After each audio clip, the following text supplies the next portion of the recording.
This is Jay Kim from the Oregon Surf Perch Fishing Club. It's Thursday, January 9th at 11:45. I'm here with Ryan French and his friend Tony and his wife Yumi. I've known Ryan for probably 4 or 5 years, and he's like one of the first guys I've actually fished with in Oregon.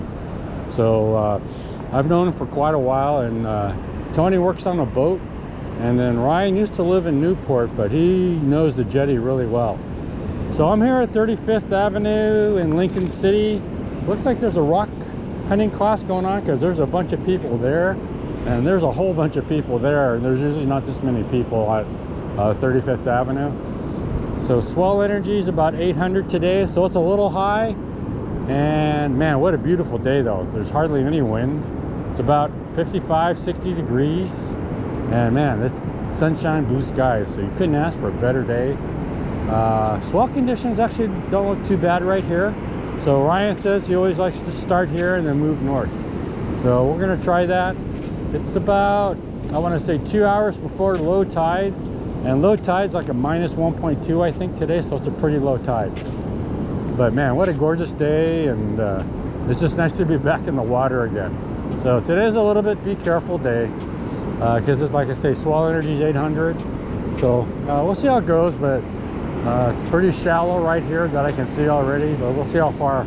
But it's just nice to be back in the water again. So I'm using my 11-foot Santan today because with energy being 800, I want to be able to cast further, and you can see how far off the beach I'm standing from where the waves are hitting. And as the waves recede, just like right now, you see it going down.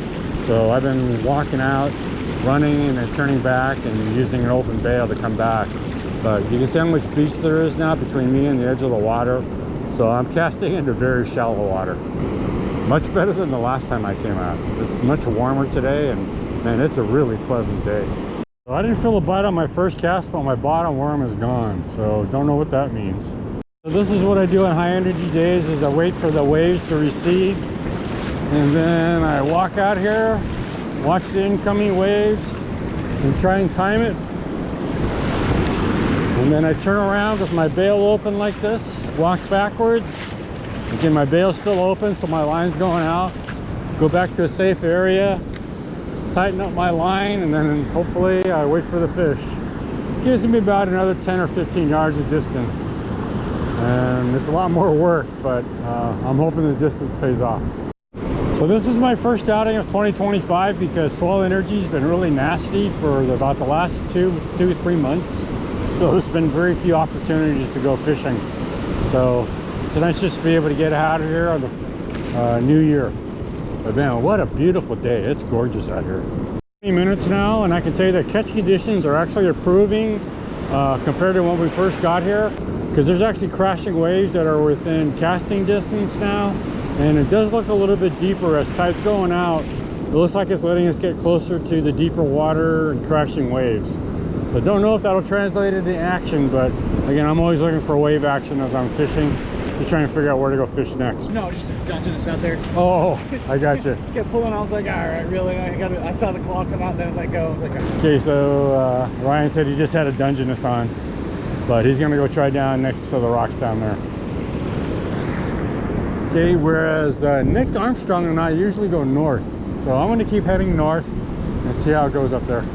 So I've been here about 45 minutes now. I'm guessing I got in about 7 or 8 casts. I've had zero action, and as I've been going more north, it's interesting because the beach has changed from very sandy to very gravelly. So this is much more of a rocky area than I was before. And my experience is during the winter, a lot of rocks get exposed because of all the heavy wave action going on. It moves quite a bit of the sand around. So, you know, beach structure changes quite a bit during the winter. But it's just interesting how this part of the beach is really rocky compared to where I was. But again, zero action, so I think I'm gonna go head down south where Ryan's fishing, see how it is. But no matter where I've been going on the north, I'm casting into like, I'm guessing 1 to 3 feet of water at the most, you know, in terms of depth, because I have to stand so far back. I can't get out to the deep waves or the deep water. That's just part of the equation. You know, when you're fishing on high energy days and you got to stand way up the beach, you end up casting into a lot shallower water. 45, and if I don't get any action here soon, I think I'm gonna call it. Got my feet wet, fed my addiction, man, you couldn't ask for a lovelier day. So I'm very happy with the way things turned out today. And looking at the surf forecast for the next like week and a half, it looks pretty gnarly. So today was really the only day that seemed like it was safe in the next week and a half. So that's one of the reasons why I wanted to come out today. Just got lucky with the weather. So I got my first fish. Thought I had a bite. And can't tell if it's a red tail or a silver, but this is the first fish I've had in 2025. So I'm a happy camper. And I don't usually do well at Lincoln City, so getting a fish in this area, I'm a really happy camper. It feels like a red tail. Yep, it's not a bad one either. It's on the middle camo.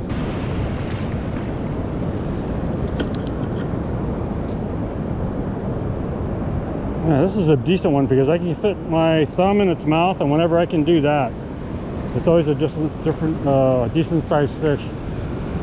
Let's take a measurement,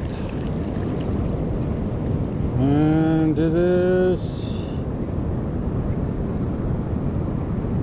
yeah, it's a 12 1/4 incher. Yeah, so not bad. 12 1/4. You guys want to keep fish? It is. It's a red tail surf perch. They're really good for fish tacos. So I'm gonna let it back in before it dies. Okay, so I just offered it to people and they didn't want it, so I'm gonna let it go. But 12 1/4 incher for first 20-25 fish. I'm a happy camper. Okay, now he's right side up. And he took off. It's right there. He's taking off. All right, got one. So again, that was on the middle camo that I got it on. So I usually use a top and bottom hook natural and a camo in the middle. So let's see how it goes again. If I get another one on the camo, I'm gonna switch. Funny, because I was just about ready to move south too to go meet Ryan. So that was gonna be like my last 1 or 2 casts on the north side. So it took me 55 minutes to get that fish. So it's not a very good average of fish per time, but hey, I'm very happy I got one. So I didn't get skunked my first time out in 2025. And again, you couldn't ask for a nicer day. So, you know, catching the fish was just a bonus for me. So, you know, what an awesome way to start the year for me. Fishing about an hour and 5 minutes. I'm starting to get snags up here, so I'm gonna go move south and go see how Ryan's doing. This might be the end of my day though, but we'll go talk to Ryan and see how he's doing. So as I came south, you probably can't see, but again, this is where the beach is very much all sand. There's hardly any pebbles that you can see. Whereas the place I just got my fish at was pretty pebbly, and I don't usually catch red tails in gravelly area, except on occasion, and today was the occasion.